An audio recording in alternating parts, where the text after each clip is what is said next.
Let me come on to your, but you say nobody votes against these kind of things without a lot of thought. Shortly before 9/11, you voted against prescribing Al-Qaeda as an organisation. That was a huge mistake on your part, was it not?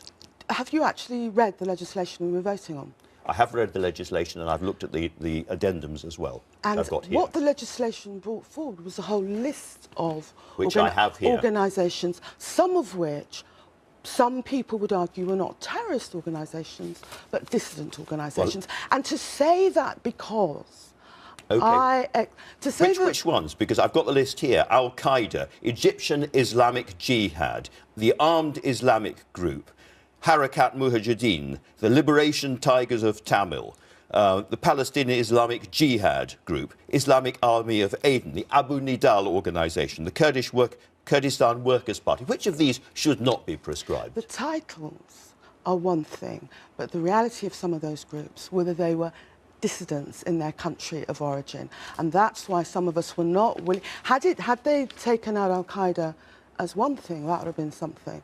But, you know, this is a group of really dangerous organisations from all around the world, many of whom have killed a lot of people. Lashkar-e-Taiba carried out the 2008 Mumbai attacks, which killed more than 170 people. That was on the list. This was, you know, no list is perfect, but it was a pretty good list, and you voted against prescribing those groups. Because there were groups on that list which I deem to be dissidents rather than terror organisations. You have to give people credit for thinking about how they vote. As I said to you earlier, we're hearing about all this anti-terror legislation that Jeremy and I voted against, but we're not hearing that the Tories voted against some of the self-same legislation, particularly control orders and detention without trial. Well, there is the list. Which of those organisations do you think should not have been prescribed?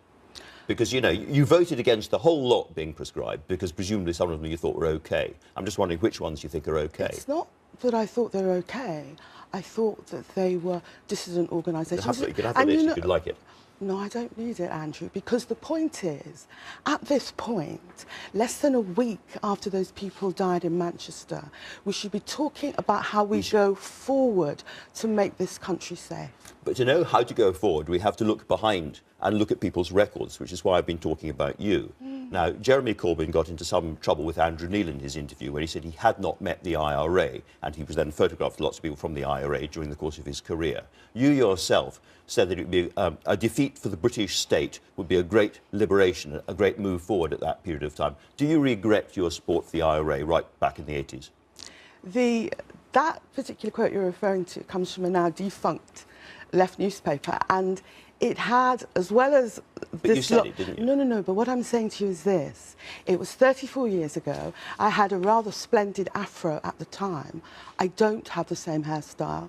And I don't have the same views. It is 34 years on. The hairstyle has gone and some of the views have gone. So you no longer, you regret the fact of what you said then about the IRA? The hairstyle has gone, the views have gone. We've all moved on in 34 years, haven't you, Andrew? We've all moved on. I'm just wondering, do you regret what you said about the IRA at the height of the bombing? What specifically do you want me to regret? Well, I can read the quote for you if I can find it here. Basically what you said was that a defeat of the IRA would be devastating for the British people, and it was a defeat for the British state was a good thing, you said, at the time when the IRA was attacking the British state. And you said that the reason for the violence was entirely caused by the British presence in Northern Ireland. I'm saying, do you think those statements now are wrong? It was 34 years ago. I've moved on. You've moved on. All right. I've got the quote here, finally. You said, the Ireland is our struggle. Every defeat of the British state is a victory for all of us. A defeat in Northern Ireland will be a defeat indeed, was the quote. 34 years ago, and I've moved on. OK. And within a few weeks, you could be Home Secretary. And one of the things we know from Amber Rudd that she spends 2 hours a day signing orders approving the surveillance of individual people. Would you be prepared to sit there now and do that? Of course, if the evidence was presented to me. Remember, I was a Home Office civil servant. I know how these things work. So if the files were put in front of me, evidence were put in front of me, of course I'll sign orders for surveillance.